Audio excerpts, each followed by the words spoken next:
working like a dog, day and night, trying to finish up this job and do it right.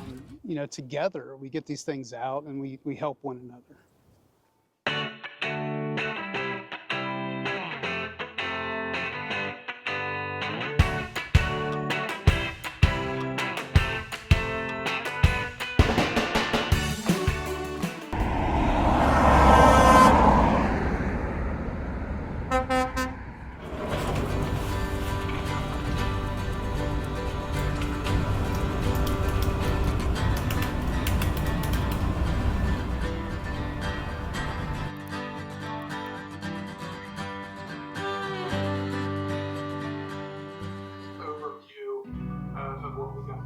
I guess a good place to start is a few acronyms. And so, what have you been doing down here every single morning for the past 5 days? I'm trying to make a video about weight distribution hitches, but apparently it's a little harder than you'd think, and I'm struggling. Like, here, check this out. For a scale, right, this would be Lou's trailer weight. No one wants to watch that, right? I've got a simple message to get out and something to share, but would like to do it in an entertaining manner, and that's not it. Yep. You got any suggestions? Why don't I just interview you? An interview? Yeah, let's try that. Let's do an interview. All right. Anything will be better than this. Exactly. Anything is better than that. Welcome to the Full Squish. How have you been lately? I've been great. Thanks for having me. How long have you been Airstreaming? How long have I been Airstreaming? This season 4, right? So I guess 3 years. We've been traveling with all of you, our whole family, on the road 3 or 4 months out of the year. How many miles have you pulled the Airstreams? I guess over those 3 years, it's not a crazy amount of miles. It's not like 100,000. It's more like 20,000 that we've traveled together. How many miles have you traveled with the Weight Distribution Hitch? 19,500, almost all of it. That's what I've used over the last 3 years. Why are you changing your setup now? Well, I've got it, you know, long story short, I've had 2 trailers. I had a 23-foot and I have a 27-foot, and I've towed with a 150, and now I have a 350, right? So when I bought the 350 for my rig, I decided it was worth reevaluating and understanding whether I really needed a weight distribution hitch. How about front end separation? Front end separation, right? That's a hot topic. I did experience that last summer. I drove the trailer all the way across the country and back, and I lost 4 rivets. That got me a little concerned because my Airstream was not that old, that it had already lost 4 rivets.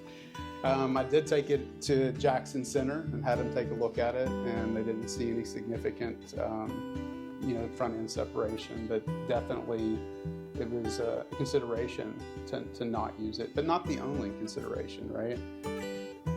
You have a new 350. Do you think you're over trucked? Over trucked? No, I'm not over trucked. If you think about all the things that I'm wanting to do with this truck, bed slide, the cap, all the gear that I put in there, we go out for 3 months at a time. I figure once I'm fully loaded, I'll probably be at 60 to 70% of gross weight. So definitely not over truck. Give me reasons why you're changing your setup.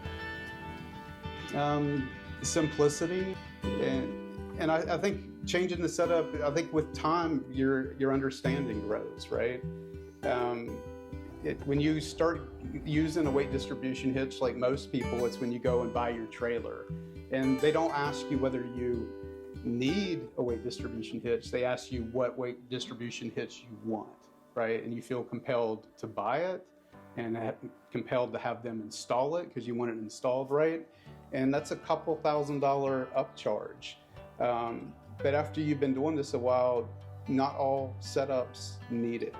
And the reason I would say that is because that's one mitigation to trailer sway. And there's other things to consider that are of much more importance.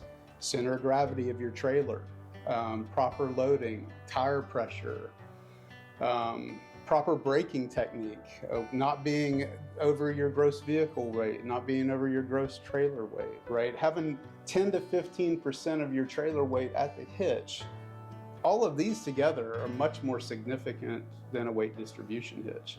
Now, I'm not an advocate for people just doing away with their weight distribution hitches. They do a lot of good with a lot of different setups, right? And I think under different circumstances, I would totally go buy and set it up that way again. But for me, how I'm towing, what I'm using to tow, I really don't think I need that. If you look at all those things that I just mentioned, weight distribution hitch is a nominal factor if you're doing all of those things correctly, including having a level rig. And that's worth mentioning here for a second. Even if you have a 350 like mine, right, and even in just putting 800 pounds in the back, you're gonna get about 4 inches of sag, 4 or 5 inches. And you really want a really level rig when you're traveling, because if you get in an emergency situation and you have to, apply the brakes rather quickly, if you have sag in the back, it's actually going to push down, right, more on the back of your tow vehicle, and that's going to lighten up your front axle, cause instability, steering issues, braking issues, right? Most of your braking's up front, so level rig, super important. So instead of using a weight distribution hitch, I opt to, even with my big 350, to put airbags on it. So regardless of my configuration or weight, I'm perfectly level. So you named this video, "Don't Let Fear Be Your Driver." What does that mean to you? Yeah, don't let fear be your driver. I think that it goes beyond towing and Airstreams. I think as humans, right, a lot of times we react and make decisions based on fear and not understanding, right, and not empirical data, which is what I'm wanting to provide here, right? Not only, don't take my word for it. I'm going to travel all the way across Canada this summer. People can follow us. I'll give them updates on my tow setup, and empirically together we can decide whether it's the right method for people with a similar set to mine. So if you find this content helpful, intriguing, or even a little bit entertaining, please hit the subscribe button. Let's keep the journey going together. Hope to see you down the road.